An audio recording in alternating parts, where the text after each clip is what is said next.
Village life. देखो भाई, ये है बनिया और वो है बंडिया। ये दो कुत्ते हमेशा मेरे साथ ही रहेंगे। तो आज का सूरज बहुत ज़बरदस्त खिलखिला के निकला है। कि ये नज़ारा देखो, मैं बोला ये कुत्ते लास्ट तक वहाँ रहेंगे जहाँ तक रहना चाहिए उनको। आज का नज़ारा ये है पाण्याच्या टाक्या। This is a water tank for village. बंड्या बंड्या यायला लागलाय।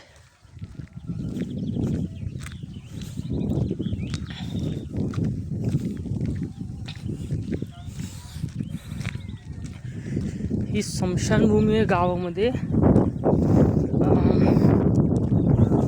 पूर्ण गावाची नाही, पर्टिक्युलर लोकांचीच आहे। त्याच कास्टवाल्यांना इथे जाळतात। आणि सकाळचा सूर्य इतका जबरदस्त दिसते। वा वा, वातावरण एकदम कडक आहे, टाईट आहे, जबरदस्त। हे आमच्या गावातलं महादेवाचं मंदिर आहे, प्राचीन। आणि हे वडाची झाड आहेत, फार जुनं झाड आहे। जर झाड बघताल ते जबरदस्त झाड आहे। झाडाचं काय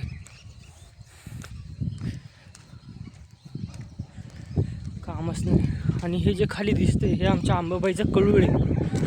ह्या कळूलाची अशी कहाणी आहे। या कळूलामध्ये जर तुम्हाला कुठल्याही प्रकारचा खाज, नायटा, खुजली काहीही असलं, तुम्हाला काहीही कुठल्याही प्रकारचे शारीरिक त्वचा स्किन रिलेटेड प्रॉब्लेम असेल ना, तर ह्या जर कळूला तुम्ही आंघोळ करताल तर तुमचे सर्व प्रकारचे जे स्किन डिसीजेस, रोग आहेत ना, ते सर्व नाहीसे होऊन जातात। हा देवीचा कळूळ आहे आणि तिकडे महादेवाचं मंदिर आहे। पुढच्या व्हिडिओमध्ये महादेवाचं मंदिर आणि अंबाबाईचं मंदिर दोन्ही तुम्हाला दाखवणार आहे। त्याच्या आधी ही ती जागा आहे, हे कळूळ आहे बघा, हे पूर्ण बघून घ्या।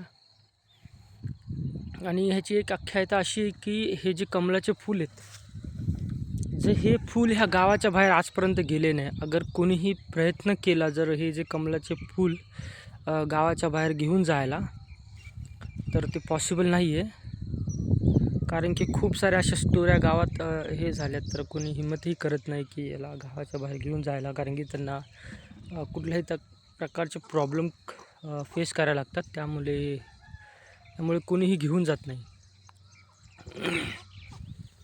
बघू शकता, कोणीही घेऊन जात नाही, कोणीही। हे अंबाबाईचा कळूळ आपण बघितलेला आहे। नेक्स्ट ब्लॉगमध्ये, नेक्स्ट व्हिडिओ। आत्ता हे वडाची झाडे, आता सध्याच आमच्या गावाची जत्रा झालेली आहे, तर जत्रेचे पण व्हिडिओ मी टाकणार आहे आणि त्याबद्दलही थोडी माहिती देणार आहे की जत्रा का होते, कशी होते। एक वेगळी जत्रा आहे आमच्या गावातल्या जत्रेमध्ये। गाडी ओढतात, जे बैलगाडी असते ना, त्या बैलगाड्यातून गाडी ओढण्याची प्रथा आहे, ते तुम्हाला कळलंच आता हळूहळू। आणि हे जे एक मंदिर आहे, हे लक्ष्मी आईचं मंदिर आहे बघा, हे आमच्या गावचं तळ्यावर ही लक्ष्मी आई आहे। आणि हे इथे खाली म्हसोबा आहे।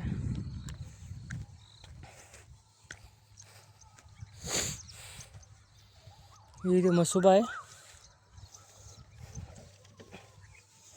ही लक्ष्मी आई आहे।